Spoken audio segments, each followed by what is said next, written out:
Envie d'une bonne tarte aux fraises mais n'osez pas vous lancer? Suivez cette recette expliquée pas à pas pour la réussir à coup sûr. C'est le dessert parfait pour régaler vos proches. Pour la pâte, j'ai opté pour une pâte sucrée, donc j'aurai besoin d'un œuf plus un jaune d'œuf.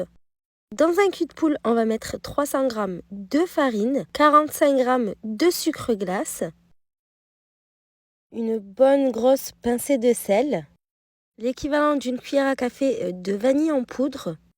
Je mélange dans un premier temps tous les ingrédients secs avec une spatule.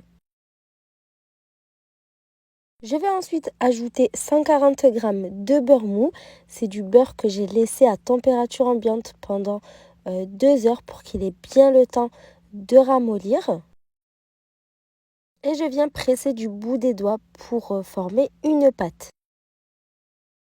Quand vous avez obtenu ce mélange sableux, vous allez ajouter les œufs. Donc je le répète, c'est un œuf entier plus un jaune d'œuf.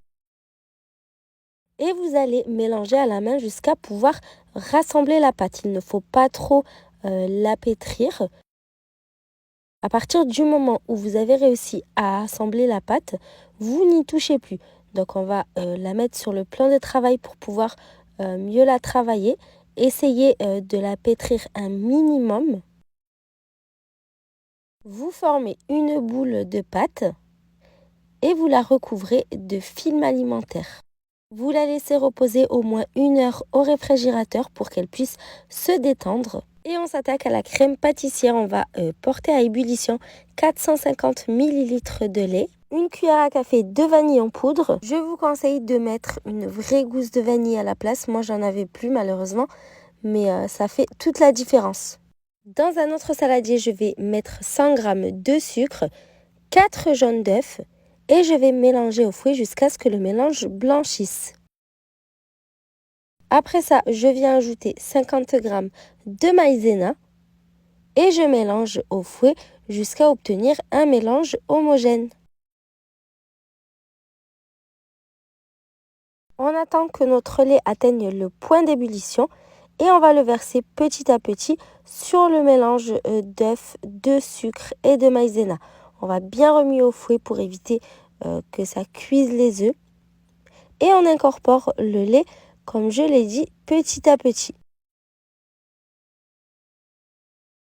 On va ensuite retransvaser le tout dans la casserole. Et on va à nouveau porter à ébullition sans jamais cesser de remuer jusqu'à ce que la crème pâtissière épaississe. Quand elle commence à épaissir, vous retirez immédiatement du feu.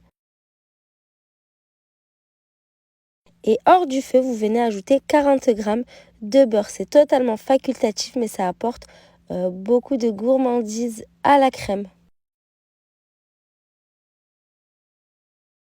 La crème est prête, on va la verser sur du film alimentaire et refermer par-dessus.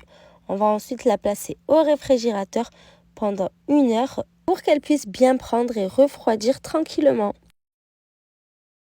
Après 1 heure minimum de repos au réfrigérateur, on peut récupérer notre pâte sucrée. On va l'étaler entre 2 feuilles de papier cuisson.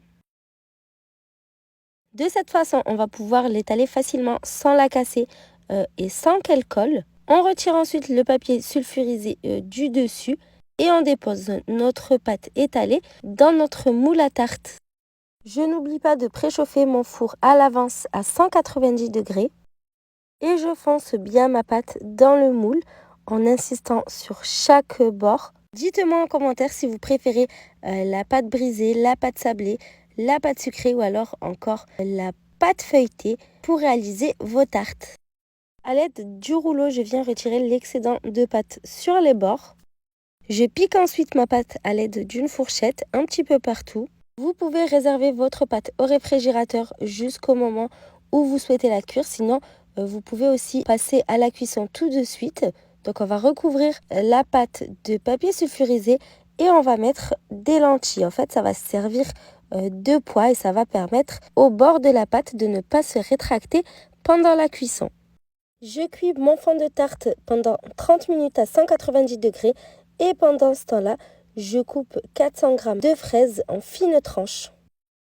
Vous pouvez réaliser ce dessert avec des framboises ou bien le fruit de votre choix.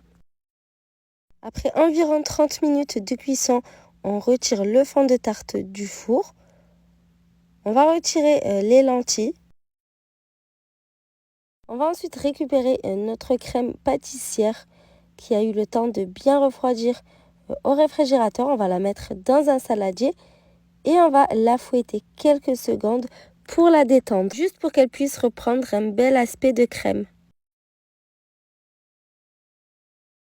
Je verse la totalité de ma crème pâtissière dans mon fond de tarte. Vous pouvez pocher votre crème si vous préférez. Pour ma part, j'ai préféré l'étaler tout simplement à la spatule. Je lisse bien la surface et je commence à disposer mes fraises.